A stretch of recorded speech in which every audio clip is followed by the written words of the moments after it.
There is one small realization I made that made me so much more fit in such a small amount of time compared to what I used to be doing. And it's funny because athletes and coaches, like top level athletes and Olympic coaches and world-class coaches, they all know this secret.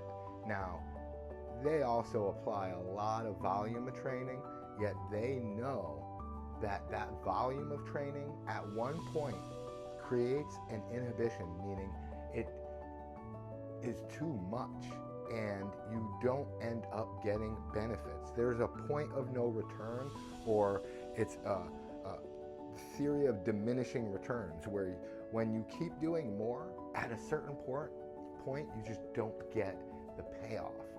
Is this happening to you, where, not to itch into your nose, is this happening to you where you are working so hard to get fit and you feel like you're actually getting fatter? You're like gaining more weight, your shape isn't changing. We used to see this so much at the gym that it would be a rare thing when us managers and head coaches, like there for hours a day, it would be a rare thing when we saw someone get changes every 6 months. And this gym was busy. I mean, it had hundreds of people coming in daily, not like hundreds of new people coming in daily and thousands of people coming in daily that were reoccurring. It was like a poppin' gym in Fort Lauderdale, Florida. And so few people would get results because of this principle here. And it starts with the theory of diminishing returns, but it's also a principle of intensity. And this is such a great realization for me, because I was doing so much more, and then when I did less, I'd get more results. And I'm like, wow, excuse me, how could this be where I'm putting in less work, less output, less volume, and I'm getting more results? Because when the human body gets to a certain point and it doesn't rest enough, you're gonna not get as much returns as you'd like. Simple pro tip is, if you're training, 8 hours might not be enough. If you're really putting in serious training, you probably need 9 to 11 or 12 hours of sleep, especially if you're overstressed and underrested for years or decades. It's okay to sleep that much and you will be more productive. Get your priorities in order. Work and making money cannot be the first priority if you'd like to make a lot of money and support a family. I'm going to say that again. Making money cannot be the priority if you'd like to make a lot of money and support your family. The priority must be your health, must be investing in yourself to become a better person, to believe different beliefs that get you to higher levels of not just thinking, but doing, behaving, being, and creating. What do I mean by different beliefs that will get you to higher levels of creating? It's simple.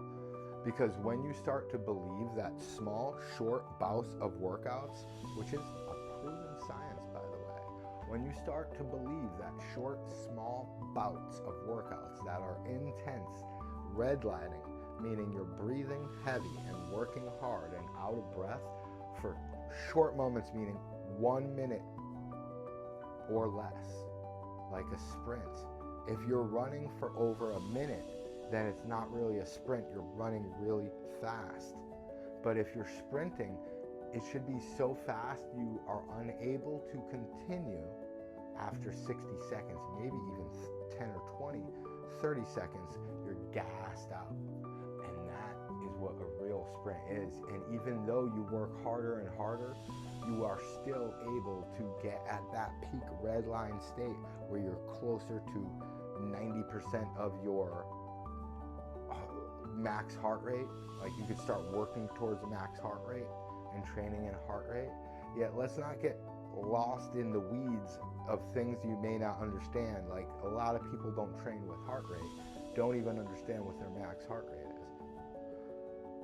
that's a good thing maybe to get into now. So let's get a little brief synopsis on why heart rate training is related to this intensity thing. And you're not going to have to take your heart rate. How about that one? It's just about awareness. If you feel like you're out of breath, panting, this could happen if you run upstairs really fast. Yet if you haven't moved in a while, just walking up the stairs may get you so out of breath, or standing up. Or it may take sprinting, and you may be able to feel good after you do a sprint to do more of them. Yet there is a certain point where you get completely out of breath. And that, when you feel like you're gonna like explode, your heart's gonna explode, that is like a 20 on the rate of perceived exertion scale, the RPE, rate of perceived exertion scale. Why is that vital and helpful to you being able to get fit in a short amount of time instead of a long amount of time?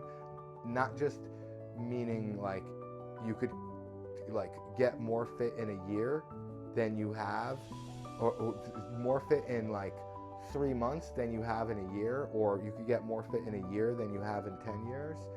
You could do that, but you're also going to shrink your training time. You've been training for an hour a day in a gym, cut that out. You've been training for a half hour in a gym, it's probably too long. Realize that you're only moving for about 10 to 14 minutes in the gym and make that intense. A matter of fact, if you could just train for 10 minutes in the gym, in and out, that'd be great. Yet, you don't need a gym really for that. There are some movements in the gym that are awesome, and yeah, you could last longer than 14 minutes. Some of you guys, though, or girls that are like, there's no way I'd get a workout in that time, you would not last that long with me. Like 90%. You would not last that long without an exercise scientist guiding you through specific movements. You would get exhausted, and if you only trained for 14 minutes at that level and rested properly, you would get so much more results. And I'm not saying to cease movement after 14 minutes. Activity and having fun moving around is much different than specific exercises to strength train. And most of y'all need less than 10 minutes. I can show you specific movements that will get you hyper fit and feel better within days, like way better, like 10x better, because your blood's flowing better, your lymphatic system is draining, you are processing your glucose, which is the blood sugar in your body. You're using the glycogen, and that's deep squishing out, squeezing out of a sponge of your muscle to get your sugar out of the muscle. And you also, there's so many responses, for diabetics in particular. I'm gonna give one more of that, or pre-diabetics, which is 60% of y'all, is that your muscle is uptaking sugar from your bloodstream, and you don't have to use insulin for that. So if your insulin isn't working properly, which is a hormone that will get improved with this intense exercise, these bouts of exercise that are intense will improve all of your hormones, human growth hormone, insulin as a hormone, serotonin. You'll sleep better because of the chemicals. You'll get natural dopamine. The list goes on and on. If you really experience this properly, you would never stop. Yet many stop because they might experience the workout properly, but not the nutrition and rest. And exercise without nutrition is dangerous.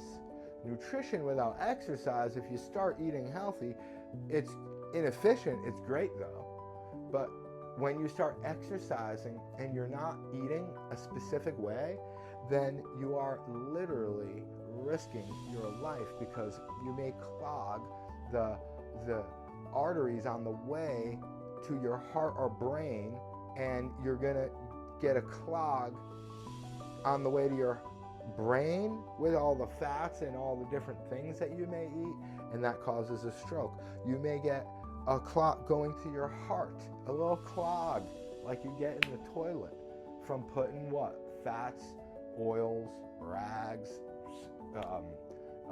what is it? It's called FROG is the acronym, to not put down the drain. So you're gonna get a heart attack if you get a clog in your heart from fats. F, R is rags, O is oil, and G is grease. And you're saying, what is isn't that for the drain? Yeah, for the drain. It's like we know not to put those down the drain, they get clogged. But if we put too much, you're not putting rags down your drain, but we are putting fats, oil, and grease, fogging up our brain. Too much fats, oil, and grease. And we have so much fat in the American diet, yet typically most people don't have the essential fatty acids they need from wonderful nuts and seeds and fruit and vegetable.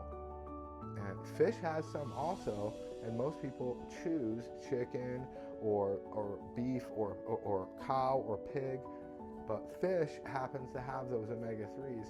And sometimes when cows are raised differently, grass-fed, they have more omega-3s than when they're factory farmed. But factory farmed animals, which 90% of us eat, has from the grocery store, from restaurants, most of it just doesn't have the optimal balance of the fats for our brain and for our digestive, and we're not having the optimal amount. We're having a lot of it. It tends to be clogging our hearts. Heart disease has killed 1 out of every 3 people for 100 years now. So when is it going to stop? Are you going to make that realization? So not only, let me add into this actually, not only could you, because this is what I'd like you to take away from this, our time together here, is you can work out harder, more intense, in a shorter amount of time, and it will benefit you more. And what I mean by shorter time is like 3 to 4 minutes of intense stuff, like squats, push-ups, sprinting, jumping squats, pull-ups, dips. All those are probably really challenging, or up-downs, a squat then a push-up. All those are probably really challenging. Do them for just a few minutes. The Norwegian 4x4, 4 minutes, and then like you're pushing hard for 4 minutes, and then 4 minutes again, really intense. There's different ways of doing it. Just get a few minutes in the beginning. Don't make it so complicated, or else it'll become a lie in your mind. Make it simple so it flows and you do it. The simple things you do, like your to-do list tomorrow, 3 things, not 30, not 10, not 4, not 8, 3 things. So the 3 things you're going to take away from this video is, let me work out harder with less time. Number 2, that's the main thing I want you to take away. Just take away that and you're good. Yet number 2, a little bonus, is eat more food that is fruits and vegetables, and you could actually eat more and get less calories in. So it's like another way that wow, that's an epiphany of like, if I learn this, that I could eat more food and fruits and vegetables. It's delicious, ripe, seasonal, organic and fresh and local, and it makes it delicious. Otherwise it's like, ew. And I get to eat more of those and get less calories in, and more delicious flavor and vitamins, minerals, water, phytonutrients, more benefit to my body, more food, less calories, less weight gain, less problems, less like diastolic pressures, meaning like I don't have high blood pressure, I don't have high blood sugar, I don't have a high amount of body fat, all from eating more. Wow, that's super simple. And the third one that I really bring up on every video is like be, do, have, is that it's inner world creates your outer world. It's that you must imagine it in your reality first, and then it will happen in the physical world. When I say be, do, have, you must become it first. Believe different things, like I said. And when you believe different things, you'll have a different behavior. Yet it starts with the belief, not the behavior. Behavior You may change it for a short amount of time and force yourself to do things. Yet when you have the belief that this is really something that's like pivotal to your life, it's a must, not a should. It's a get to, not a have to. Say it with me. It's a must, not a should. It's a get to, not a have to. It's a must, not a should. It's a get to, not a have to. It's a must, not a should. It's a get to, not a have to. Sing it with me. It's a must, not a should. A get to, not a have to. And that's like the third thing, is that your mind first. Become it first, and you'll easily be doing it and having the results. Remember, work out more intense, less time. Right? It's going to feel amazing. It's going to feel challenging, yet it'll feel so amazing. You get dopamine. So much benefit too is eat more fruits and vegetables, and you'll gain less weight and have less problems. Number 3 is what you think is more vital than what you do or what you eat. So think that you are great. Remember, you are greatness on display. Remember who made you. Your greatness, because you're made from greatness. Remember, you're capable of anything great. Remember, you are the infinite potential of greatness.